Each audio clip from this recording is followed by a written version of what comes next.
En fait, derrière cette expression un peu alarmante, il y a effectivement la réalité de la vie d'une entreprise.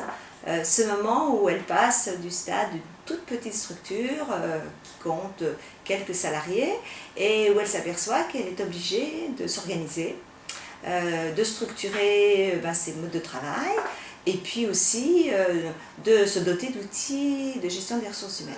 Elle a besoin d'avoir de la visibilité sur ce que font ses salariés, et ses salariés en ont besoin également.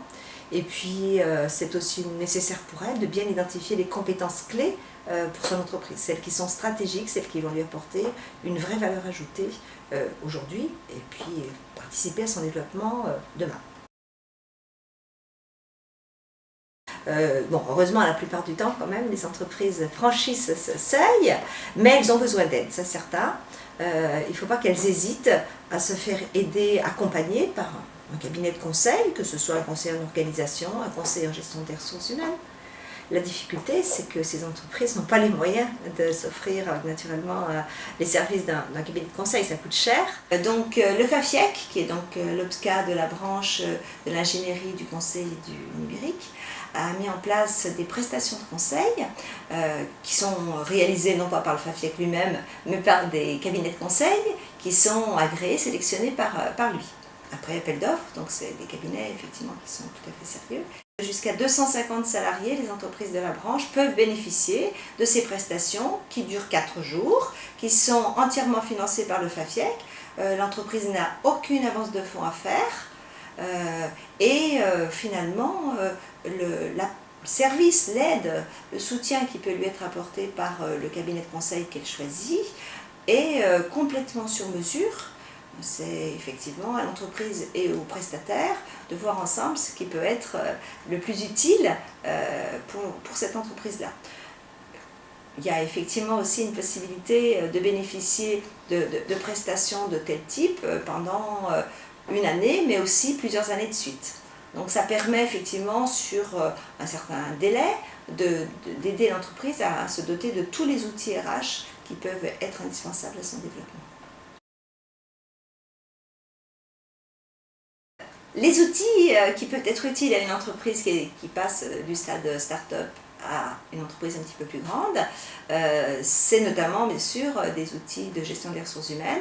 Bon, je pense à des fiches de poste qui vont permettre à l'entreprise de mieux identifier ce qu'elle attend de ses salariés en termes d'activité, quelles sont les compétences dont elle a besoin, et les salariés auront aussi plus de visibilité sur le contenu de leur emploi. Donc ça, c'est un outil très utile.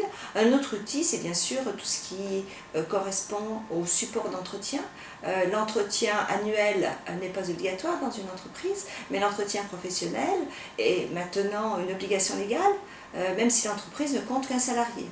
Et beaucoup de petites entreprises qui sont effectivement au stade de start-up ne le savent pas forcément et risquent des pénalités si elles ne mettent pas en place ces entretiens. Donc c'est quelque chose pour lequel effectivement les entreprises peuvent solliciter des cabinets comme le nôtre.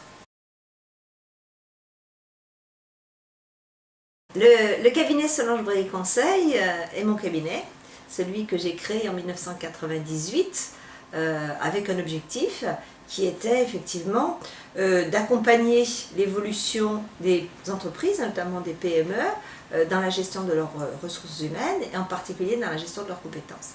C'est vraiment un thème qui est au cœur de l'expertise de notre cabinet. Donc le cabinet compte actuellement 4 consultants, donc 3 salariés qui m'accompagnent de façon très très efficace pour m'aider à assumer toutes les missions qui nous sont confiées. Elles sont heureusement nombreuses, variées.